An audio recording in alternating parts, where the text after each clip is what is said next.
And good afternoon. I am Jamie. And I'm Cora. And we're here today to talk about one of our favorite things, which is Garfield and Garfield related cartoons. So we're starting a thing where we're going to try out a podcast where we rewatch 80s and 90s and maybe beyond Garfield cartoons, and we talk about them and either how they're similar to the comic strips, how they're different, whether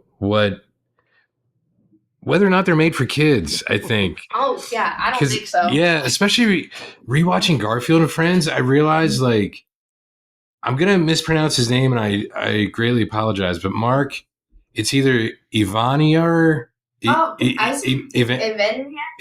would always say I would always say like Ivanier, like it's French. Yeah, it's probably not. But he's the guy who like wrote probably 99% of Garfield and Friends, at least not the specials. Every episode. Yeah, because he wrote, because he was like, I guess like the script guy, the story editor, and the main writer. My mind cut it off at Evan every time. Yeah, because yes. I don't know. But, so he's the guy who I believe, and we can discuss this as we go along. I believe he made Garfield great. No offense to Jim Davis, because obviously Jim Davis created Garfield, and John and Odie and Lyman and Nermal and Pookie and Liz, yeah, and everyone in every scenario. But I think Mark Evanier or Evanier, we'll call him Mark. Yeah, Mark. He's the one who really made Garfield. All I can think of is great. That was what I was thinking. Yeah, because he's iconic. Yeah, iconic, because his Garfield is the one that we know. It's the design exactly the same in the 2010 movies, the 2000 show, the movie. It's exactly the same. Because I think he even wrote most of that show where they say where Lyman went to and stuff. The one that had that game based off of? The Garfield show. Yeah. I think he even did that too. So it's like, even though that was more for like kids, I believe. That one was definitely, it's like Teen Titans. Yes. The OG 2005 Teen Titans is definitely more for teenagers and adults. Yes. The Teen Titans Go is like parents get references, but mostly for kids. Yes, yeah. Yeah, because Teen Titans Go to the Movies is great. Mm-hmm. And this version of Garfield is like Gary Barker, I know, is I think the main artist who's been drawing Garfield for a long time. That's like the Garfield that we know. And like the Garfield from like Garfield and Friends. And even, I don't know if he drew Orson's Farm or U.S. Acres. They look the same. I assume so. But I know Jim Davis had a lot to do with that. But there was another writer, I think, that helped develop that. And once we get into that, we will we'll talk about it. But anyway, we're here it's a Garfield appreciation podcast. We might not have like long episodes because we're going to talk about each one. We just watched Here Comes Garfield from 1982, the very first Garfield cartoon, and you can't talk about Garfield without at least referencing Heathcliff, because Heathcliff came out as a comic strip in 1973, so 5 years before Garfield, or 3 years if you count the original Garfield strips. And Heathcliff had a cartoon show in 1980 and 1981. Yes. So I do the Alley Cat. Yeah, kind of. Because his first one was with Dingbat, so it was like a dog vampire. Of course. And it's crazy, but it's actually great because Mel Blanc did Heathcliff's voice. And then in 1981, it was like Heathcliff and Marmaduke, another comic strip. So I do believe Heathcliff is directly responsible for Garfield and his popularity. Like without Heathcliff like paving the way, you wouldn't have had Garfield. And then obviously, like these specials are fantastic. Don't get me wrong, but you have to realize like our favorite Garfield special. Mine's Babes and Bullets? Babes and Bullets. Garfield Babes and Bullets from 1989 or 1990. I have no idea. Came out after Garfield and Friends. Yes, it did. So even the specials got better as other creators. Christmas one's good too. Yeah, the Christmas one, that was 87. That was right before. Yeah. The Christmas one is great because of the grandma. And it's like there's a lot of heart in these specials that you don't really get in Garfield and Friends. Yeah. Like it's like slapstick comedy most of the time. Yes, it is. And a lot of crazy jokes that like it's definitely an 80s cartoon. You can tell it was not meant for children. Yes. It was meant for the adults who had to endure sitting with their children Saturday mornings. Yes. And the weird thing is like I watch it now and I think it's funnier than when I was a kid watching it. Because I watched it when it was first on until I started working in like 92 because I was 14. So it's like that summer I like stopped watching cartoons because I was working on Saturdays. So it's sad. It's depressing. Also early because you got to get there before people. Yeah. So it's like there's seasons of Garfield and Friends that I didn't get to see because life got in the way. So now, like rewatching them, I'm like, God, they're still, the quality didn't diminish. It's also my favorite animation style because like the show, not the specials. Yeah, the specials are just, like I said, watercolor with moving objects. That's all that they are. Yeah. But I like how it's drawn, and I also like Orson's Farm because it's basically exactly the same. It just, like the drawing style. So they didn't change because like in Woody Woodpecker, each one had its own different style. Oh yeah, and you could tell like the years, like because early Woody Woodpecker looked radically different. Like when they kept redesigning it. Same thing with Rocky and Bullwinkle. Yeah, that's the other one. I was trying to think. What was the one that had shows in the middle? Yeah, they're different too because like Mr. Peabody and Sherman and Fractured Fairy Tales looks very different than the Rocky and Bullwinkle show itself. Yeah, and the thing with that show, believe it or not, they would animate it in Mexico because it was cheaper.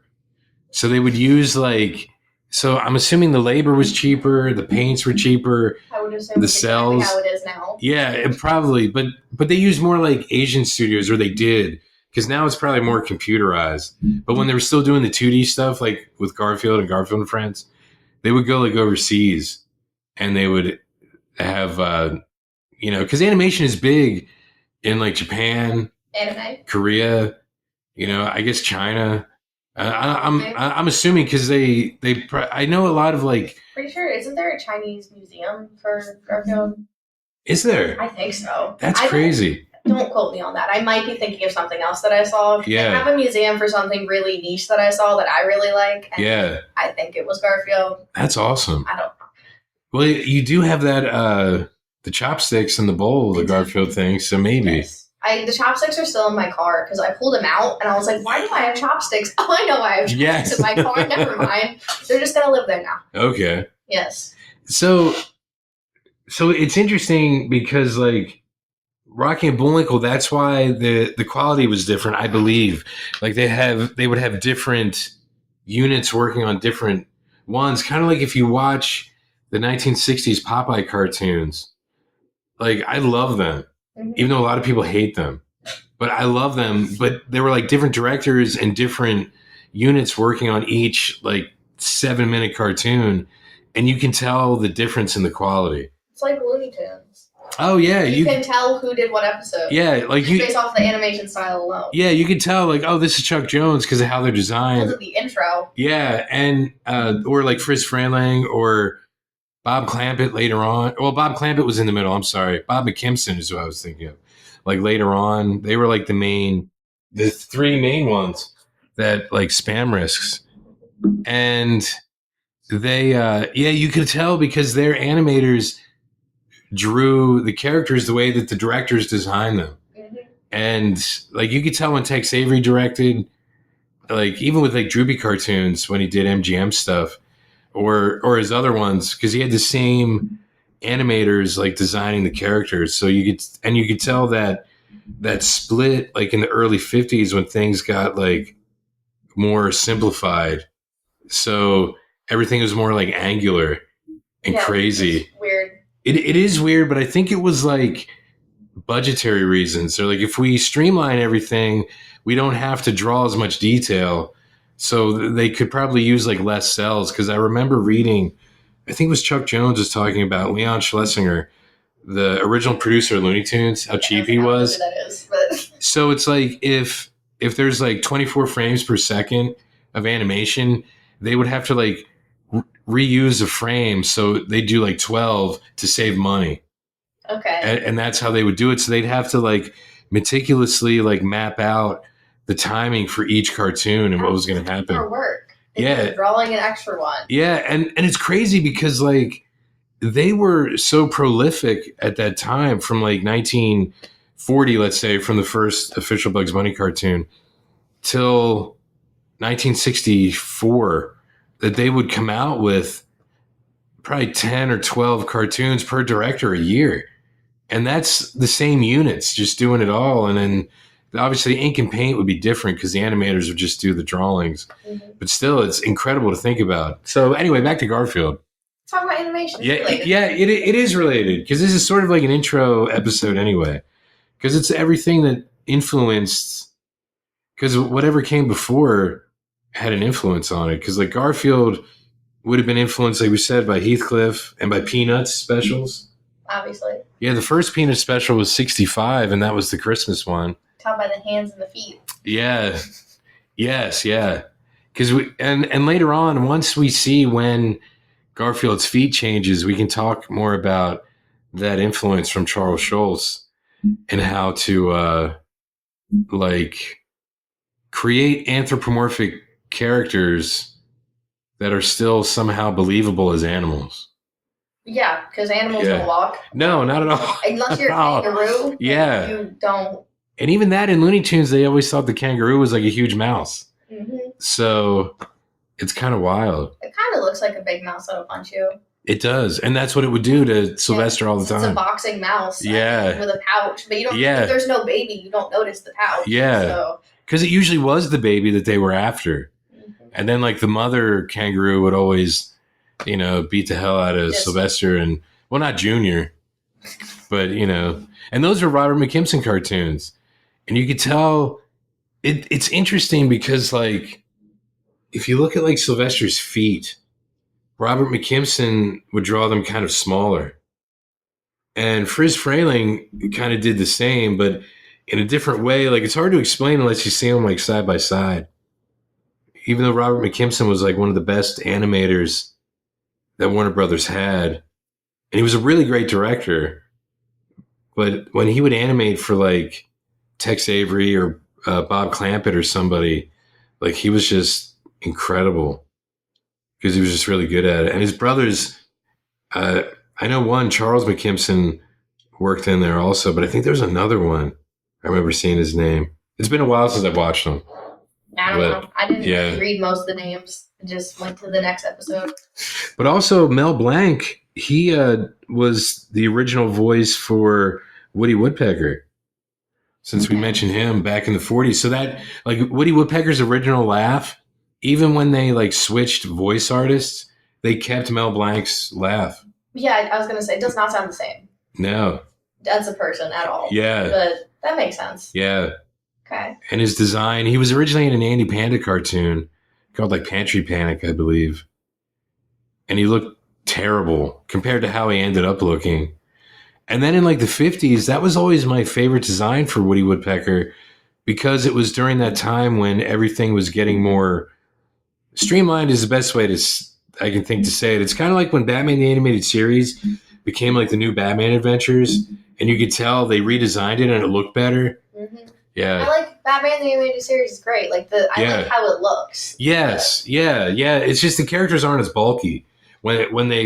After they did Superman, I guess they realized they could make it easier for the animators to draw if they're just all built like action figures now. Yes, yeah. I guess it's easier to make toys if the character's already built like the toy. And Freakazoid would call that toyetic because that's how he talks about the Freakmobile, I think, in that one episode, even though they never had Freakazoid toys. Why?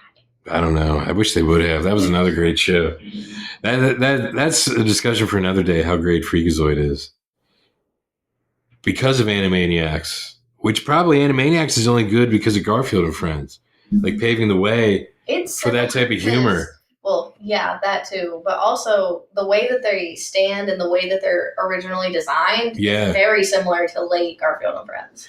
Well, think about, like, you said you love Orson's Farm or U.S. Acres. It goes by both names. I think originally it's Orson's Farm. I think so. And then it's U.S. Acres because the comic strip was Orson's Farm and then it became U.S. Acres. So here's a question that may not be able to be answered yet or ever. Okay. But I don't know if we ever discussed this. But is Orson's Farm the farm that John's parents own and live on? I don't think so. You don't think so? No, because I think that they would have had a crossover? Yeah, because when he was in the barn, I think he would have seen one of them at least, even if it wasn't looking the same. Yeah. And, because in the Christmas special, he goes in the barn, right? He does, but that Christmas special would have actually been before Orson's Farm was a comic strip. So maybe that's why, maybe. Just, they don't ever mention them doing any farming, period. They just own a farm. That's true, and they always have crops and stuff, but where do they come from? There's no land that has any crops on it. Even when you look out, the cornfields are not theirs. They're driving past the cornfields and they get to their house and it's just meadows but no cows. Yeah. Are you a dairy farmer? What are you? But I don't think so, unless they just, because it seems like he grew up on the farm. So John. Yeah. So they should already have everything set up, already have animals, and if they don't have any because they all died or whatever, they should buy more. Yeah. Yeah.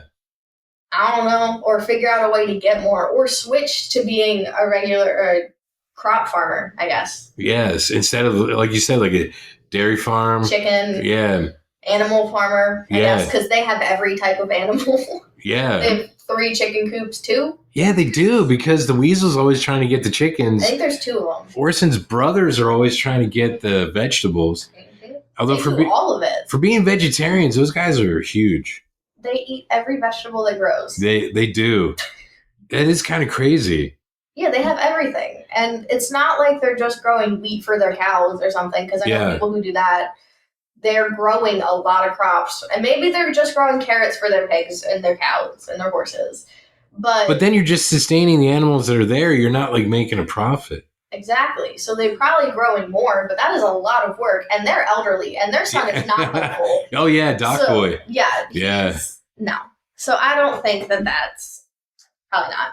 Okay. No, that makes sense. I've wondered that, especially rewatching it, because later on in some Garfield comic strips, when they're at the farm, they have characters at the farm after the show that look like from U.S. Acres. And it's after U.S. Acres stopped. Have to have continuity. Yeah. So it's almost retconning the fact that it could have been their farm, but at the same time, if it wasn't originally, why would you do that? Exactly. It could be their neighbor's farm or something, though. Could have it be something like that. But are they near a bus stop? Because I think so, because there's a few episodes where... Well, I mean, their parents. I mean, John's parents. Oh, yeah. Because they seem to be driving for a long time, not seeing civilization. But then in every episode, farm animals get on a bus. Yeah, that's what I mean. In Orson's Farm, in the cartoon, people are stopping by, getting off a bus. Right. Or going on a bus. Because when Orson goes on vacation. Yeah, that's what I was thinking of in particular. Yeah.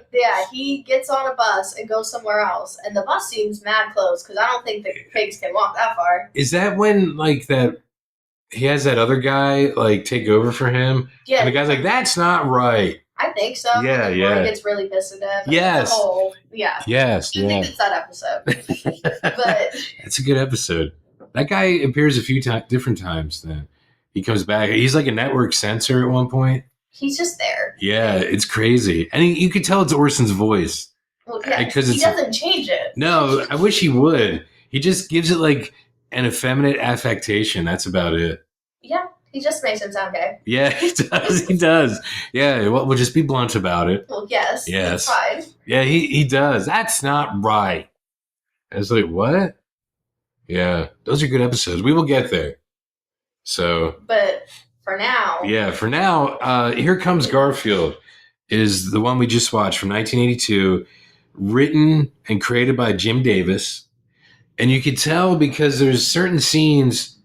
It's a lot I think what they've what they did in the 60s and 70s and the early 80s, when they would adapt a comic strip, they would take, like, if you look at I almost said a Garfield Christmas. That's terrible. A Charlie Brown Christmas. There you go. Before, like, December of 1965, because you can go back now because they collected everything. You can pick out, like, weeks of strips before Christmas time for a certain number of years. And if you put them together, it's, I believe, most of, if not the entire storyline for A Charlie Brown Christmas. Every scene from that movie episode, Here Comes Garfield, it was a comic strip. Yeah. As I was watching it, I'm like, oh, I've read that. Yes. Especially, like, the one with the breakfast where he throws it in his face. Oh, yes. I vividly remember. I remember that too. First time. I'm like, okay, so I remember the way it was drawn. Yeah. That was one of the first time. It's like one of the last scenes. But when I was watching it, the rest of them, I was like, that table, that scene where he just Odie, that seems kind of familiar. Why is that? And then that happened. I'm like, well, that's why. They're all comic strips. Yes. That makes sense. And with the door, when Garfield wants in, that's the only reason I knew what Garfield was going to say. Because I remember the comic strip. Direct quotes. Yeah. And, like, the way that he got out of bed. Oh, exactly. Garfield? Yeah. Yeah.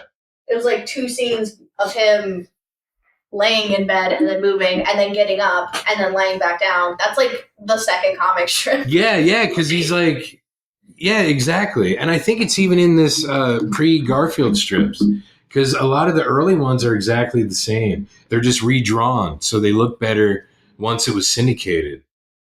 And it's funny how that works for the specials, because people going into the specials would only know Garfield from the comic strip. But then when you get to, like, Garfield and Friends, you need something else. You need something more. Like, I don't know at this point, like, I'm going to have to do a little bit of research, but did Binky exist in the comic strip before the cartoon?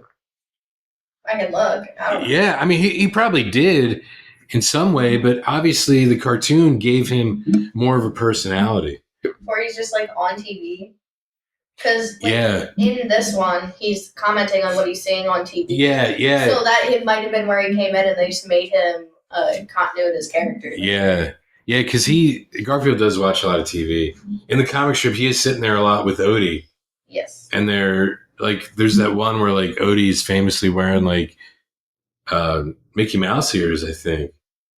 Probably. Yeah, or maybe Garfield is, and he's watching, like, the Mickey Mouse Club and stuff like that. So they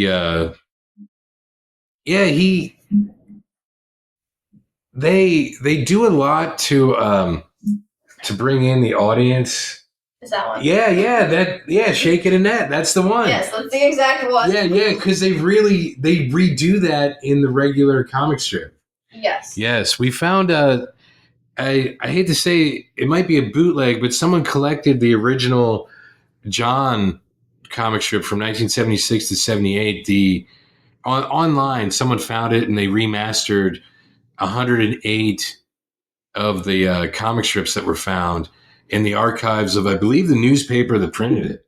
Probably. I think it said it in the beginning. Yeah, from where it was from. Yeah, it says copyright 2024 by newspaper archivist. Yeah. So they were archived from the newspaper that printed them, and then they found them and, like, remastered them so they could reprint them for Garfield completists, since, you know, it's the prototype of Garfield. Like, so Garfield actually existed in 1976 instead of 78, even though his birthday just passed Juneteenth 2025. He was 47, but he's technically 49. The whiplash between people posting Garfield's birthday and then Juneteenth appreciation. Yeah. He saw it like 6 times. Really? Yeah. Wow. Because people are like, because it's all white people. Okay, like, yeah. You need to appreciate Juneteenth. I'm like, you're the only one not appreciating Juneteenth. Yeah. Most people are like, ooh, I have the day off, and don't know why they have a holiday. Same thing with President's Day, Columbus Day. Yeah. It's the exact same thing. Yeah. But Columbus Day, Indigenous People Day, whatever you want. Yeah, Columbus Day is It's actually a Christian holiday. Well, yes, he's Catholic. Yeah, because that's the only reason people consider him to be great is because he was the first Christian on American soil. Because he obviously wasn't the first person. He wasn't even the first white person. It's not important. You know what I mean? Like I think I told you this before, but I used to work with a nurse from Kenya, and she told me a story about like European explorers coming into Kenya, asking the natives what the name of a mountain was. You have said this. Yeah, and then they were like, "Oh, we discovered this." Yeah, oh, well, we just discovered this mountain. And it's like, wait, you have to ask the people who are already there the name of the place where you are, and then you say you discovered it.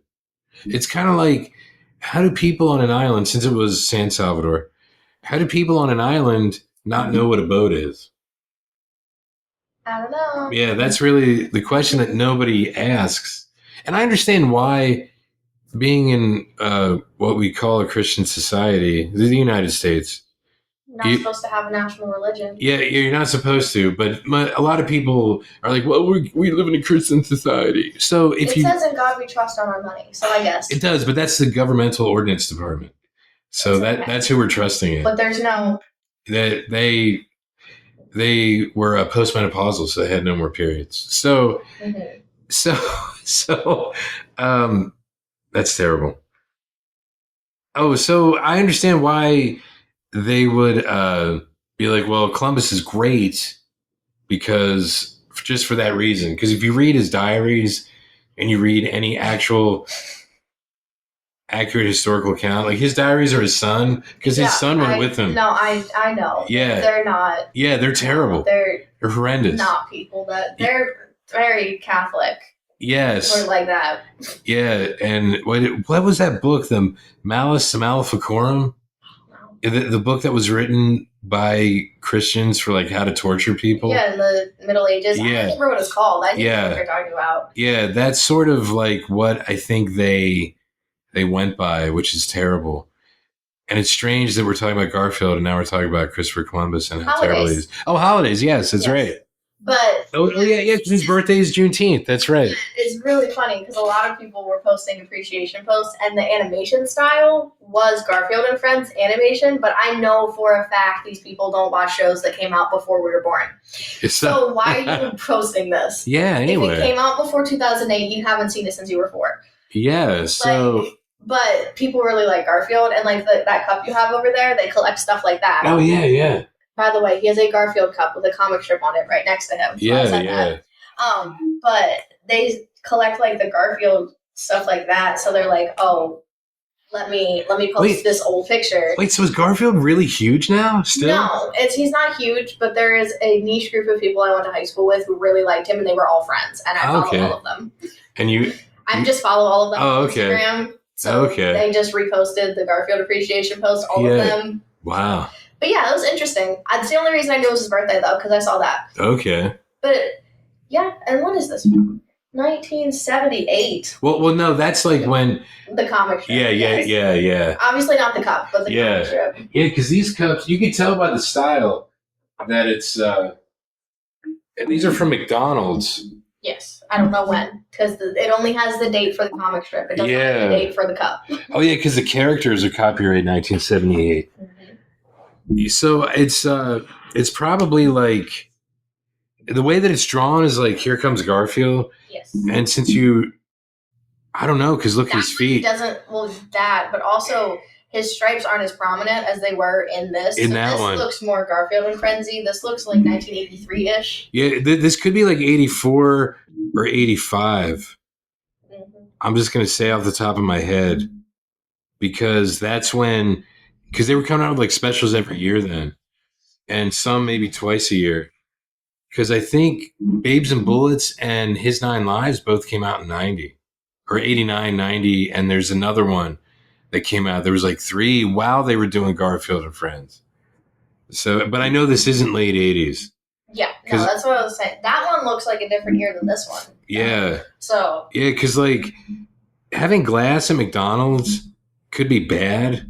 Because you could get into like a bar fight at McDonald's and just like smash it and like really mess with people. But McDonald's is not a Wendy's. So that's true. Or a Waffle House. Exactly. A Denny's. Yeah, Denny's. Yeah, that's true. That's true. So yeah. So Garfield was born on Juneteenth. Yes. He was actually born on the 113th anniversary of Juneteenth. I didn't even know what year it was. 1865. So I meant this year, like how many? Oh, I knew the year, but I just didn't do any math for it. Yeah, believe it or not, because it's 2025. It's like 160 years. I really should have just been able to do that quickly. But I just didn't think about it. Yeah, it's 160 years. I was just like, oh, the bank's closed today. Let me not run my errand. Yeah. Like, that was about it. Yeah. And it's good for the bank. Good for, I guess, the post office. It is good, though. I do like that there is a holiday. Yeah, that they're actually acknowledging that there's more than just... emancipation. Yeah. That honestly, it's good to acknowledge that even though the Emancipation Proclamation was in 1863, it took until 2 years later. Yeah, but year like and a half. I don't know what the date is for that. But at least like 2.5 to 3 months after the Civil War ended, for that it to like horse and buggy. Yeah, but still, it's interesting because you don't think about it. And, even though mail was quick because the horses were quick. Yeah. It wasn't that fast. Did they have the Pony Express then? I can't even... I thought it was only around for like a year or two. So I don't think so. Yeah. So it's interesting because history, you normally think about things in context for like what you're used to or what you know. So when you think about the reality of it, it kind of blows your mind a little bit like, oh, well, so these people got whatever right away, but these people didn't. Mm-hmm. So it took that long. Yeah. So then like how... But also Texas is huge. So I guess it kind of makes sense. Even like traveling across Texas on a horse would probably take 3 months. So it isn't that surprising that it took that long. No. But it's... And that could have been their only mission, to go to like the farthest reaches of, the states. Because at that time, that was probably as far as the states went. Yeah, I think they ended right near the Rockies. Yeah. No one really passed them until Lewis and Clark, right? Well, Lewis and Clark was before that. Yeah, but then people didn't... Oh, yeah, they mapped it, though. Yeah, they didn't do anything past it. And then the Oregon Trail wasn't really a thing until like the 1880s. Yeah. 70s, 80s? Well, that was in the 60s, so it didn't even... Well, I remember the 1980s playing the game. Well, yeah. Everyone dies of like diphtheria. Dysentery, yeah. Cholera, I think. Yellow fever. Yes, yeah, everything. And it's like, I don't know what just happened. Scurvy. Scurvy. Eat an orange. Yeah, yeah, here's a lime. That's why they called them limeys, because they would have to eat limes, yeah.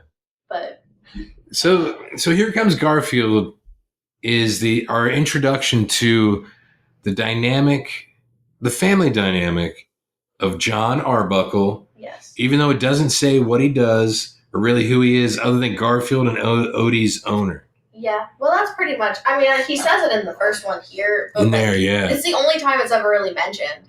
They do mention it in a few times in Garfield and Friends. Is he like talking to Liz or something? Well, he's trying to sell different ideas, but he does tell people that he's a cartoonist.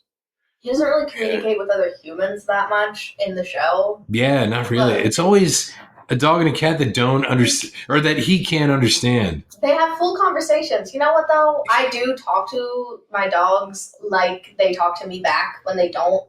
Okay. So it might be accurate. Yeah, because, like yesterday, one of them, she ran up behind me and I said, if you lick my leg, I'm putting you in your cage. And she like whined, walked away, came back. I'm like, I'm not giving you food. You just ate food. And then she sat down and then sat with me. Wow. I'm pretty sure she understood what I said and talked back to me, but I can't understand it. You know what? I do get that. And that does make sense. Because we were saying, as we were sitting here, that it seems like it's a pretty accurate representation of owning pets. Like, in spite of, like, let's say you have Garfield minus Garfield, where John looks like a man slowly going insane. He just looks schizophrenic. Yes, he does. And that's funny. Yes, but like having having things happen that are relatable make it more relatable. Well, yes. Is the best way to say it. Because obviously you have these situations where you you sometimes might not be cartoons, like let's look at like The Simpsons real quick, because The Simpsons started out almost like a regular sitcom. Like they tried to keep that same pacing and that episodic nature of like a live action sitcom. And then they realized like, we're a cartoon. We don't have to worry about this garbage. Mm-hmm. So why are we? And then it became better. Right. They can do then Halloween specials happen. Yes. Things happen that are like, you could not do. Yeah, not at all. And it's almost like you have an unlimited budget because it's all in whatever you can draw or whatever you can imagine. That's your limit. Whereas like, something like Garfield, even though Garfield and Friends is a lot like that, and I think pioneered that kind of thought of like, we can do whatever we want because it is animation, it's not real life. They still sprinkle in those things to make it more believable, even though like right now we're watching Garfield dance around like he's at a strip club. He's dancing. He's dancing for money. I want to make it rain. He's dancing a white person's disco based off the music, because the music sounds very 70s because it came out in 82? Yeah. And like all of it sounds like something that would have played in a disco. See? And it's almost like he's doing like Flashdance, like 2 years before Flashdance was a thing. I could see John Travolta doing that. Yeah. Yeah, you know what? John Travolta would have been a great live action Garfield at that time. If they would have done motion capture for the dancing, he would have been perfect. Because 82 Travolta would have been like right after, one of my favorite shows that I can't think of the name of right now. Welcome Back, Kotter. I was like, years are not my thing. Yeah. I don't know. Like right after Welcome Back, Kotter, like around the time, I think they did a sequel to Saturday Night Fever called Staying Alive. Yes, I heard it's awful. Recently, I didn't know it existed until like 2 weeks ago. Do you know who directed it? No. Sylvester Stallone. Oh, that's fine. Yeah. When it's not a story that he wrote, I don't know if he's that good at it. Yeah, and I don't think he wrote it because I think it was before. Well, I know he wrote Rocky. That's what I'm saying. I love Rocky. I know people who don't like Rocky. I love Rocky, but Rocky's based off of his life. He knew the sequence of events. He wrote it. If he doesn't know it, he's very stuck to one thing. Yeah. Like he's good at playing an action hero, good at playing 80s. Yeah. Anything.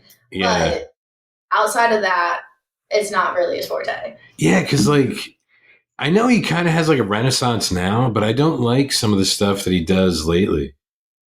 Like, I guess Tulsa King is the show that he has on Paramount Plus. I've seen a few episodes of that. He's actually pretty good at that. But he's basically playing a Rambo-esque character who's not gunslinging. It's like him older. Oh, okay. Because he's like, a drug lord. Oh, okay. Wow. Okay. So it kind of makes sense. But it's like, gives off the same vibe as like, I did this when I was younger. I'll do it again. Yeah. Like an old mafia boss. Okay. That's the vibe, but it's Tulsa, Oklahoma, so that's not really what's happening. But it's like kind of similar. Now I only saw like 3 episodes, but that was the vibe I got in those 3 episodes. Because I've heard it's good, but the people who told me it was good love like Yellowstone and stuff. I also like Yellowstone. Do you? Yeah. 1922, 1883. Yeah. It's like whatever the year is. I think it's 1923, 1883. It's always 3s. 1922 is a horror movie with rats. That's a whole other thing altogether. Okay. Never mind. That's irrelevant. But isn't Yellowstone kind of like a MAGA soap opera? I didn't watch Yellowstone. I watched the historical ones. Oh, okay. Yeah. Okay. So that makes sense. If I like the story it's based off of because historical context is fun. And it's in Montana where no one's lived forever. Yeah. No one lives in Montana still. Comparative to how big the state is, not a lot of people live there. Okay. It's the same thing with Wyoming. There's 500,000 people in Wyoming. The whole state of Wyoming. Wow. Insane, right? But each person can have a certain amount of land in themselves. There used to be more cows than people there. I don't know if that's still a thing. I could look it up. Yeah. But it makes sense to have like a rancher move there because you have land and you can do all of that there. Yeah. It's the same vibe with Montana. So those stories are much better. The new ones involve like crime and people killing politics each other and yeah, those are stupid. And Kevin Costner sounds like RFK Jr. See, I'm like, what happened to your voice, dude? I don't like all of that. But the other ones, it's like, hey, here's how we got here, like 1883. Yeah. They're like on the Oregon Trail. Oh, okay. Going to Montana. So that's fun. And 1923 is Harrison Ford and Helen Mirren. Yeah, and they're like building the farm that they have in Yellowstone. Yeah. So I like those much better than the actual show. I watched like a season of Yellowstone and then all of the prequels. Oh, okay. But well, I know whoever the woman is, I guess, is it the daughter? I watched it when it first came out. It was like 4 or 5 years ago. All I know is that like she's a British actress, so I think it's funny that like people are like, "Man, she's awesome." I'm like, yeah, she's British. And she has no political affiliation here whatsoever. She's probably a liberal. People. She's British. It's 50-50. Britain's that's true. A lot of the same problems we are. But I meant as far as politics here. Oh, yeah. Yeah, like who cares? Politically leading here. Sure, yeah. But yeah. So in Here Comes Garfield, it's interesting because the beginning of it, when it introduces Garfield and Odie and John, they kind of string together some comic strips from the comic strip as context as to who they are, their personalities, like how Garfield pretty much bullies John into feeding him all the time. Pretty much. Yeah. He woke him up. He aggressively shook his face and opened his eyes to wake him up. And he said, I guess you want breakfast. Yeah. And now, so John sent him outside. Garfield, after they're jumping around in flowers, and then Garfield's tail gets bit by this like poofy frou-frou dog next door. Yes, with a little bow. Yeah, with a little pink bow. And they chase the dog, and now the dog's owner is an old man, and he gets upset. So he calls the city pound, and he got there pretty quick. Yeah, he said it wasn't fast enough, but before he hung up the phone, the guy showed up.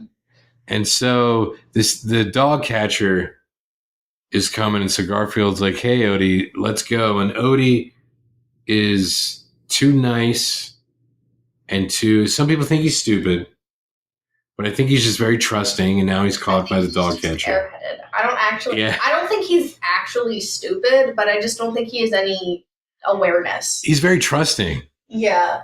He's like, oh, my human's good. This human's good too. Yeah.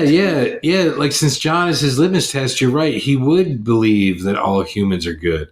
He wouldn't really mistrust people because he's only really known, well, we know he's known Lyman and John, and Lyman gave him to a good person and was like, hey, here's your home. You have a friend and a person. Yeah. I don't think he mistreated him. I'm assuming. I don't know if they ever say why. Did they ever say why he gave him up? I think in the comic strip, he just kind of disappears. Yeah. But in the Garfield show, they do explain why. It's like a 2 or 3 part episode. Okay. As to why like Lyman left. I just assumed that one of 3 things happened. Either he was busy, like working a job where you can't have a dog because you need to be home to take care of it. Yeah. He needed to move and he couldn't take his dog. Yeah. Or he had some other extenuating circumstances, like his girlfriend was allergic to it, or he did something, or... I don't know, with that mustache, do you think he had a girlfriend? Think about when it was made. The mustache was the thing. That's true, because it would have been like 78 to 79 when Lyman was around. Mm-hmm. So you're right. He would have been like a perfect like disco... He would have been the man. Stud. He taught Garfield how to dance like that. That's true. So it's proof that Lyman was around. Mm-hmm. You're right. So yeah, you're right. Odie is very trusting, and that could be why, because even though he shouldn't trust Garfield, because Garfield always kicks him off the tables. He just thinks he's playing. Yeah. He's like, oh, you always hurt the ones you love or love the ones you hurt. One of my dogs purposely falls off a couch. I really don't think that Odie cares. Yeah. She hangs her head back and then her whole body falls and then she gets scared every time. I'm like, you did that 5 minutes ago. What do you mean? Yeah, well... And she's not the only dog I know that does that, because my coworker's dog does too. She did it. I was over at her house because I was helping her with a thing, and her dog did it while I was there. I'm like, so this is just like a dog thing? Because mine does it too. So are they like, goldfish? Like they just don't remember like what happened? Animal with gold in the name. Golden retriever, gold, like a yellow lab, but we can say gold. Yeah. Peaches is a yellow lab. Julie is a golden retriever. So I'm guessing it's just that. Yeah. Because a goldfinch, maybe. Odie's yellow. Maybe that's the problem. Yeah, maybe it is. Maybe Jim Davis is trying to tell us something about the color, the correlation between like color and behavior. Intelligence. Yes. That's funny. But what's it saying about like orange tabby cats? They're crazy. Okay. Have you been around an orange cat? Not too often. They're insane. Okay. Most of the time. And they're not normally aggressive, but they are like, they can be whenever they get scared, and they get scared over stupid things. Okay. But most of the time, if they like you, you're fine. But they like run, and then like a lot of them, I don't know, they like stand on door frames and like. What? Okay, the only cats I've ever seen that do that are orange cats. Okay. I don't know. Michaela had one whenever she was first married. Yeah. And it was crazy. Wow. But it liked me, so it was fine with me. Yeah. That's interesting. But I don't know, maybe he just had a yellow dog and an orange cat, and he's like, this is how they act. Yeah. Here we go. That could be. Because remember, I don't know if you remember, but he started out drawing a comic strip called Norm Nat about like insects. Probably. Like GNAT. I figured that. Yeah. And it's like, and then he evolved into drawing Garfield, like his style and everything. So maybe it is more autobiographical because he is a cartoonist and so is John. Mm-hmm. Maybe he has a fat orange tabby. And maybe he had a friend with a mustache who gave him a dog. Maybe. And then after that, everything's crazy. Yeah. Because then you'd probably run out of material after a while. Mm-hmm. So you just start making stuff up. I mean, I remember reading when I was younger, and what made me want to become a cartoonist at one point, and it never happened, but I wanted to. Probably around like, I was like 14 maybe. I'd gotten like the Garfield Treasury, which is like the Sunday collections. And I'd read something either in that. A few of those? I think so, yeah. And I read something in that or somewhere else that said that Jim Davis hadn't actually drawn Garfield, the comic, since 1982 because he started working on the specials. And I was like, because his name is on every one. I'm like, that's what I need to do. And it was a very selfish reason to want to do it. And that's probably working. I probably harder, actually. Oh yeah, he was, but I didn't think my 14-year-old mind didn't think of it that way. But my intention was very selfish, and that's probably why it never worked out. You know, it wasn't like I want to work hard at something that I love to do, and if it pays off, great, and if it doesn't, that's great too. That kind of attitude would have probably gotten me farther. That scene right there could have been in Garfield and Friends. It could have been, yeah. He was just looking around a corner and shaking his head, like looking side to side to see if there was food or mice or anything in the room. Yeah. But the way that his head was animated was exactly like Garfield and Friends, and his stripes actually look like it, because in the special, his stripes are too dark. And comparatively. Yeah, they're darker and thicker. In that scene, it looked the same or very similar. Like, you'd only have to change like 2 things about it and you could put it in. So it's interesting. Yeah, because like the same company, even if this was like Lee Mendelson and Bill Melendez, like their company, it became Film Roman, who Phil Roman took over. So it is the same company that animated like all the specials and Garfield and Friends. It's just the design of the character changed as he changed in the comic strip. Mm-hmm. And I think you said something earlier, like John didn't change. John hasn't changed at all. That's why I think John is based off of Jim Davis. Yeah. He has to be. There's no way he's not. Because I was looking at the pre-strips, and he looks identical to how he does now. The only thing that changed is his hairstyle, and I think that just changed because it's not the 70s anymore. Yes, yeah. But like his clothes, the way he's drawn changed with the style, but his face is structured the same. Yeah. And his outfit is exactly the same in color, and nothing about it's different. Odie completely changed. Yeah. So Garfield mostly did. I mean, from here he did, but Garfield became in a way, he became thinner because his legs got longer. Because if you look at this, more modern one. Well, that's because he's walking like a human. Yeah, but put it side by side. Oh my God! Look, he went to Weight Watchers. Put it in visuals for a side by side, just because that's crazy. I will have to, because that is crazy. From how he originally looked to how he looks now. It is such a radical difference. He has a lazy eye in this picture. He actually does have a lazy eye. And I don't know why they colored that yellow. That should probably be orange too, right? It's this part here. I know it is, but that almost seems like too much for that part. Yeah, but he's kind of built like the Siberian tiger in 9 Lives. That's what he looks like. Okay. I don't know if that's what they... whatever he was... When they did that Siberian tiger? Yeah. That's what he looks like. Like, the face part of him. That's the first thought I had when I saw it. Okay. Because it's the first part of 9 Lives or something? The saber-toothed tiger. That's what it is. The saber-toothed tiger, yes. Something. Yeah, because it's prehistoric. Yeah. Yes. That was what I was thinking of when I saw it. Obviously, because he wasn't fat because he had to, run and he was a hunter. But, the facial structure. And this is prehistoric Garfield. If you want to call it that. Yeah, you can. So, that's crazy. So Odie goes to the pound. So Garfield realizes he misses him after he, plays around with all the food John left out. On the table. Why did he leave it out? In potato salad. And he left half a ham and lasagna on the table. Yeah, which is weird. And he seems like a clean person. There's never anything on the floor. There's just police food. And he's like, why do I have no mice and a cat that doesn't chase mice? Yeah, and the weird thing is, if John, if this wasn't the early 80s, John would be a gay cartoonist, right? Because he's clean cut. He keeps a neat house. And he never has women around. He tries. He tries, but it's almost like John, who are you fooling, buddy? Because Liz doesn't want to have anything to do with him.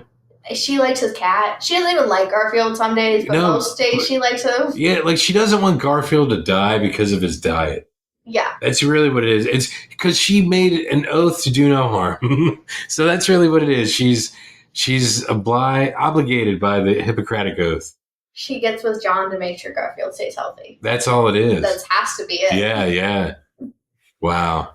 But, he's tweaking. Yeah. So now Garfield is in the pound because he tried to rescue Odie, and he woke up the guard when he was trying to get the key. Mm-hmm. So he's in the pound. He finds out that Odie's on the chopping block. And I wish it made sense. It's a kid show. It is. It's a kid show, but it's adult themes in a kid show because they're talking about how Odie is going to be euthanized. They don't say it. You don't need to know. They don't say it. Okay, he's going to a farm upstate. Mm-hmm. Yeah, that's what he's doing. And this crazy cat is telling Garfield about it. And this crazy cat who looks almost like Bill the Cat from Bloom County, only brown instead of orange. He's so much fringe on his face. He does. But he has a dog that he hangs out with. Kind of like a fat Odie. They just switched roles. Yeah, they did. You're right, because the cat's super thin and the dog's fat. Mm-hmm. Garfield's fat and Odie's thin. You're right. But their faces are exactly the same. They copy and pasted the faces and made everything else different. The eyes are the same. Nose is the same. Yeah. Yeah, you're right. Because even the cat's body is Odie's body, mm-hmm. but with Garfield's tail. Mm-hmm. And then the dog, they just made it bigger and had Odie's ears. Yeah. Wow. The other one, there's more animals in the pound, and they're just doing an overview. There's a tiny little pink cat. She looks exactly like Normal does later, just different color. Yeah, it's not striped and not gray. Yeah. But it is Normal's body. She's just pink. Yeah. Also, she's a she. Yeah, because Normal is a male. Depending on the one you watch. In spite of the voice being a woman. That happens all the time. Yeah. And Normal looking female. All kittens look female. Yeah, they do. They do. And look, they're just going to show you their buttholes anyway. That's all cats do to show dominance. Sometimes. It's terrible. So Odie gets picked up to go on the chopping block, and then a family comes in to pick a dog or a cat for this little girl. In the middle of him walking away, they pass each other in the hallway of Odie being taken wherever. Oh, yeah, and the family, because they're still in the hallway. Yes, yeah, they would have had to. So that's where, like, some of this doesn't make sense. Like, they're going to kill Odie because he hasn't been picked yet, even though he just got to the pound. Yes, that same day. And other dogs and cats that have been there longer aren't euthanized yet. But they're going to euthanize Odie. And these people are coming to pick a dog or a cat, but they're taking him away, taking him out of the running, even though he's getting murdered because he wasn't picked yet. But they're not even giving him a chance to get picked. But it's also the middle of the night, we find out. Yes. Because John later on is like, oh, I guess you guys were singing on a fence all night and stuff. Singing on a fence and playing outside. Yeah. Like that. Well, I was at home alone, bored, worried about you. Yes. And it's like, what? Why didn't you look? Yeah. Also, why don't they have collars? Yeah. Why? Yeah, because they don't. A dog catcher. I don't even know if dog catchers are still things. Are they? Yeah, it's like Animal Patrol now or something like that. But it's not called dog catchers, but they're mostly get dogs. You're right, because there's that new show with Joel McHale, even though it's been on for like 3 seasons. I didn't even know that. Animal Control, I think, is what it's called. I just know someone who's in it, and I made fun of him for it. Yeah. So you're absolutely right. I didn't even think about it. So yes, but it's a different name. Yeah, so it's not like just dog catchers, because I think of like Annie. Yeah. How the dog catcher went around. Yes. And that came out in 1982.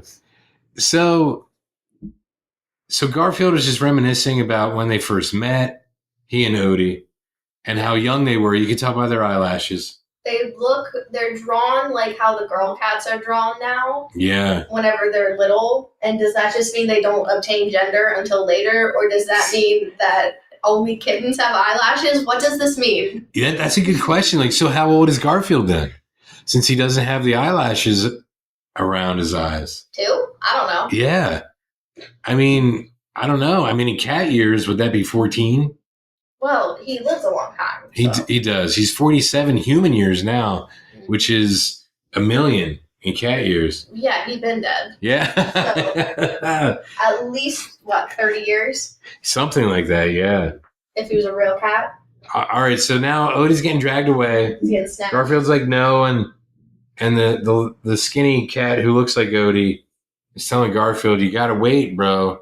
There's people coming. And Garfield is like, I'm trying. And he's saying goodbye to Odie. Odie licks his face. Oh, naturally.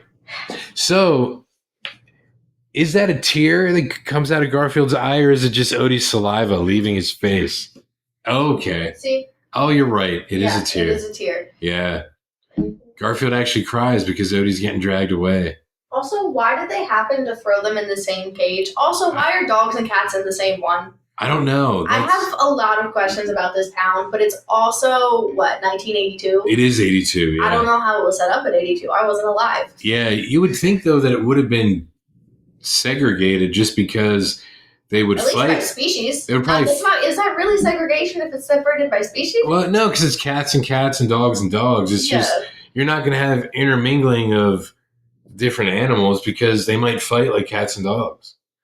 So here's this little girl who picks Garfield, and he's happy. This little girl that can just walk through the bars. And he can also just walk through the bars. Yeah. That skinny cat could have left ages ago. He could have. So Garfield just runs under her legs, between her legs, and then all the other dogs and cats run out, and then they save Odie. Yep, Odie is still being dragged through the same hallway. Yes. And it's a long hallway. Have you ever seen Poltergeist? Yes. It's like the mom trying to run down the hallway. And then the other guy, I'm guessing the guy with the keys, he is upset with him, clearly. So he gets a walkie or hears screaming or something. So he locks everyone in the building, including the new family. Yeah, the family is trying to find a new pet. Which is not a fire hazard at all. If there's another exit, I guess it wouldn't be, but... I guess this is the next morning because it's daylight now. Yeah, so it's probably like 7 a.m. Yeah. Or something. Well, and John gets... They get out. Hammered by the door again. Yeah, they get out. All of the animals break down the door together, and then they all get out. The one dog... stops at a fire hydrant. Because of course he does. Yeah. And then Odie and Garfield go home. Yep, and then Garfield falls off the table and then starts to tickle Odie. This is comic strip scenes. Yeah, this is. Yeah, you're right. Every scene on the table is a comic strip scene. Yeah. And every scene off a table that's not in the backyard is new. It's like the Garfield Quickies or US Acre Quickies and Garfield and Friends. They're all just animated comic strips. Mm-hmm. And then they both give John a kiss, but they give him like human kisses. Yes. Not just licks to the face. No. Which...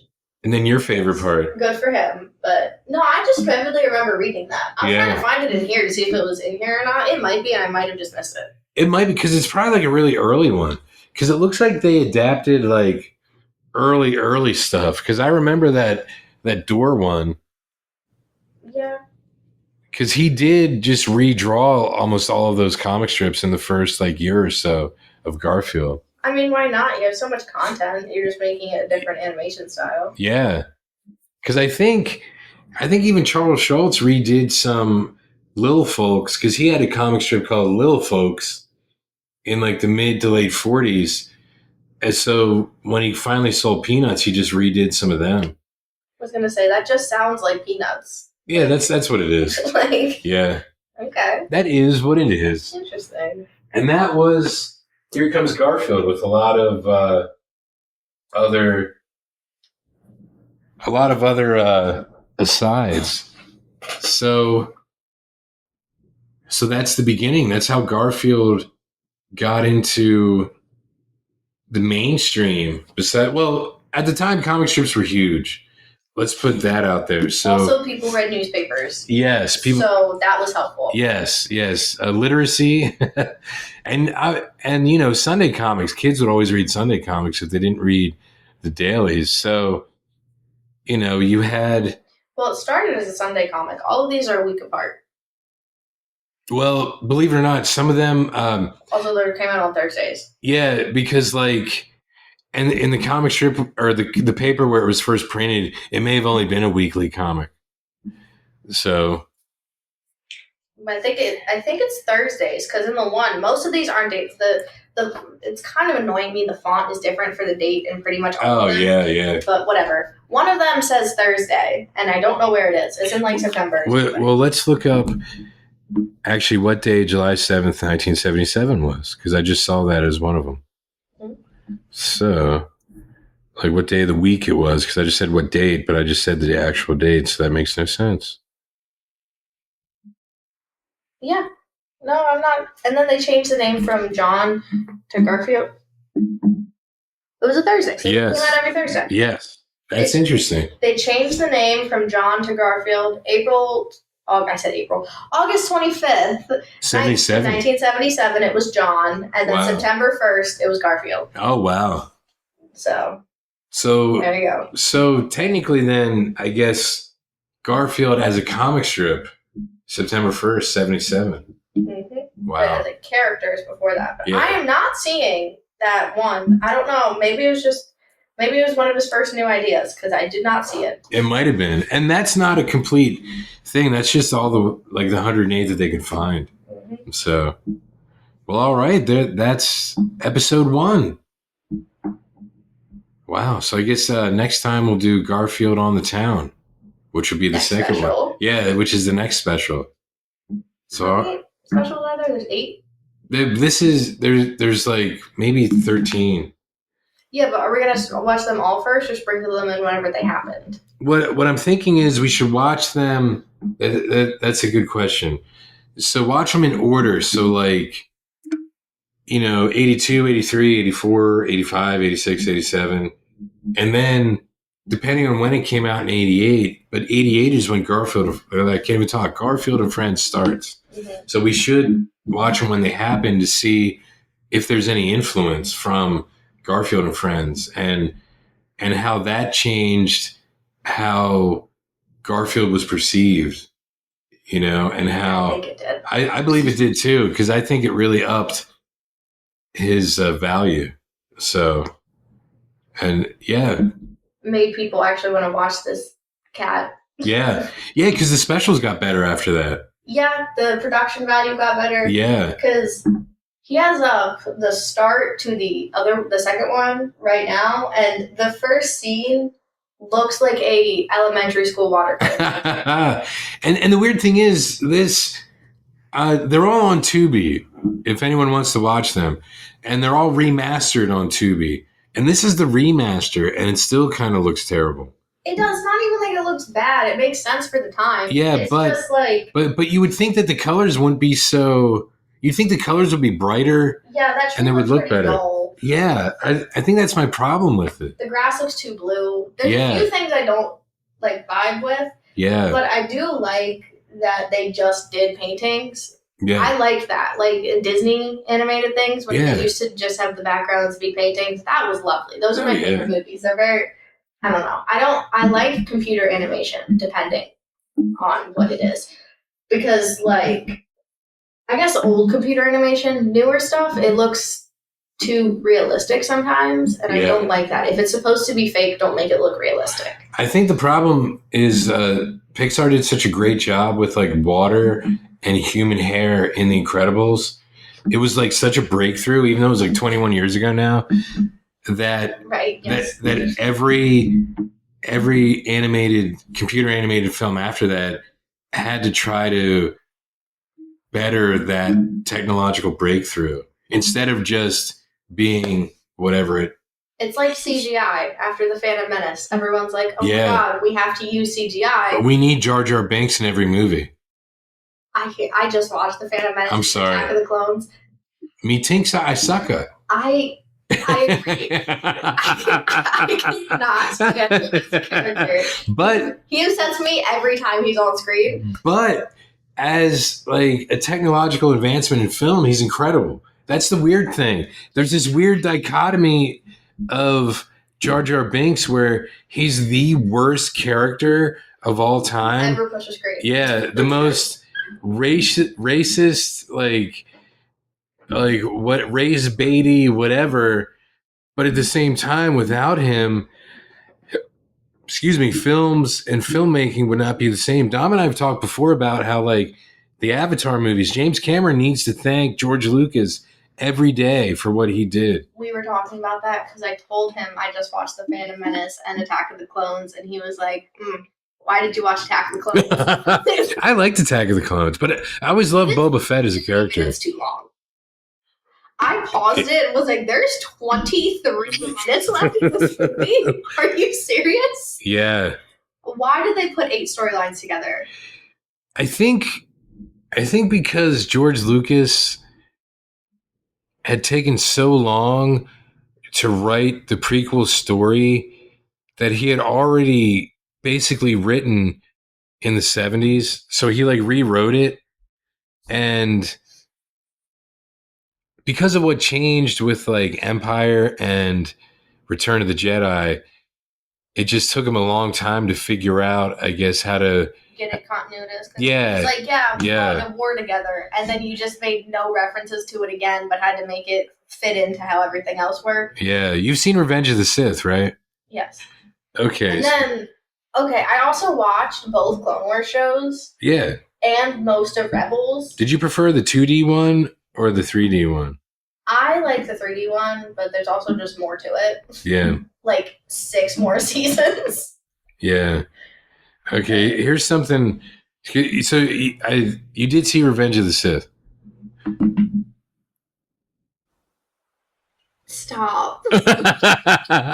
Yeah, but like that's literally newly born. Yeah, so in like Return of the Jedi, she's like, I remember my mom, but you were just born and then she died.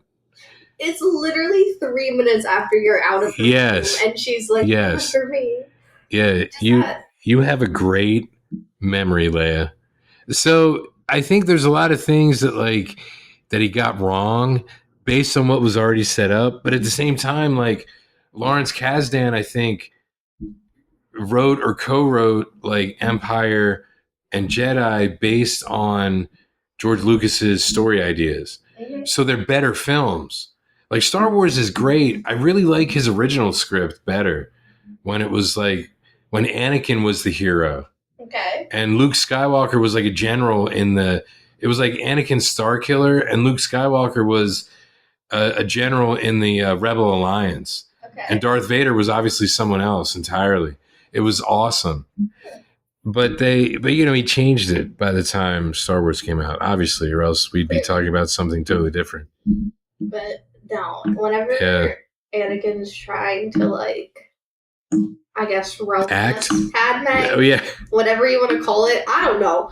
I also hate sand, but the way he said it really just pissed me off. Because are you hating on Hayden Christensen? I do every single day. Okay. Every day. So, like, I cannot stand him in those movies. And I always specify, like, I don't really like him as an actor, but I've also only seen Star Wars, so maybe he's good in other things. But I don't know, because Dom's been on my ass about this for 5 years. Yeah. 4 years, whatever, 4 years. Like, I think he was good in the movie Jumper. That's what he said. Yeah, but that's what him and Andrew said. But Doug Liman directed it, the guy who did like The Bourne Identity and Swingers. The first Bourne Identity. I think he produced the other ones. Paul Greengrass directed the other one. Yeah, he's the one who directed that. And he directed the movie Go, if you've ever seen the movie Go, and Swingers. And he's done a lot of other stuff. I think Mr. and Mrs. Smith with Brad Pitt and Angelina Jolie. Where they're about spies or something? Yeah. So he's a good director. I think it depends on what the director accepts from the actor. Well, okay. While watching that movie, it just reminded me of high school. And that I don't want to be reminded of high school. It's far too recent for me to remember it. So there's no reminiscing. It's just like, I did this thing. Wait, are we talking about Attack of the Clones? Yeah. Yes, their story very specifically. Yeah. Actually, the whole thing, really, because Palpatine is really just a principal who hates one of his students, so he decides to just fuck over the whole school. Yeah. That's literally all he is. Yeah, it's basically. Very annoying. Yeah. And then Padme is student council president. And wow. Just, yeah. Wow. And he's like, oh yeah, whenever we first met, I'm like, when you were 10 and she was 13, but she looked 16 and you look 8. Yeah, and she was, let's see, she was probably She was probably actually like 19, and he's like 10. Yeah. No, because how old was she in Leon the Professional? Yes. I think she was 12, and that was like 94. Okay. So that's 5 years. So she was like 17. 17. Okay. She was supposed to be playing like a 13-year-old. Yeah. She did not look 13. She looked 15, 16. She didn't look her age, but she didn't look 13. And Keira Knightley was like her body double in that. That makes so much sense. Yeah. Because I always get them confused. If I'm just looking at them, like, if I just see a picture and there's no one else around and I just look at it for a quick second, I can't tell the difference. Yeah, especially when they were younger. Yeah. So I guess, okay, that makes sense. Yeah, so that, the one who, like, plays her, I think it's in The Phantom Menace. And then she ends up, like, getting killed. And then she's a princess. Yes. Because she has to be both. Yes. That was Keira Knightley. I was thinking that. Yes. I didn't look it up because I'm like, yes. It's probably not. Why would it be? I think it's probably one of the first things she ever did, too. She probably was barely credited. Probably, because it's like fake queen. Like, body double. Because then... Padme body double? Like, what are you going to say? Yeah, because that would have been before, like, the Pirates movies and everything. Well before. Because that's what really... 7 years before or something? Something. Because I was never a fan of hers as an actress anyway. But, like... You don't like her in period pieces? Okay, so, like... if it comes to Pride and Prejudice. That's the one I was thinking about very specifically. Yeah, you can't. There's only one version of Pride and Prejudice. You know this. There's like 4, but yes. But as far as Felicia goes, there's only one. So I think she tried to watch that version and was like, this is terrible. Dom watched it recently and was like, I hate this. Yeah, we were talking about Period pieces. Why did you watch it? Probably because of Keira Knightley. He doesn't like her? I don't know if he doesn't like her, but she's not a good enough reason to watch a movie. She is not Bryce Dallas. We'll put it like that. Yeah. Or Jessica Chastain or Jane Fonda. Yeah. New, old. He watched... What is the name of that movie? It's the one that's her and like Robert Redford, but it's new. Oh yeah, I know what you're talking about. So I watched it just on a whim, and then I asked him about it. He's like, "Yeah, I watched it because she was in it." Yeah, got it. She is what, 80 when that movie was filmed? Yeah, probably. 'Cause she's like 87 now. He's like, "Yeah, I watched 80 for Brady for her too." Okay. Yeah, she's like 1 year younger than, or no, she's the same age as like the Ayatollah of Iran. They're the same age. That's too old to be doing that. Yeah. It's strange. But yeah. Yes, it's kind of crazy. But no, he watched it recently and hated it. Like, well, you don't like period pieces, so why would you watch probably arguably the worst one? Yeah, I think so. And the weird thing is, like, there's good actors in it. Yes, there's a lot of things like that. And it's not her. Okay. So it's interesting. Anyway, I'm sorry, we kind of got off track. Completely, actually. We never closed it. You can just edit it. Yeah. So for now, we will. The next time we'll go over Garfield on the Town. I believe is the second Garfield special. For now, thanks for listening. I am Jamie, and I am Cora, and we'll catch you next time on what we're tentatively calling the Cat's Pajamas, a Garfield onesie. Didn't know that.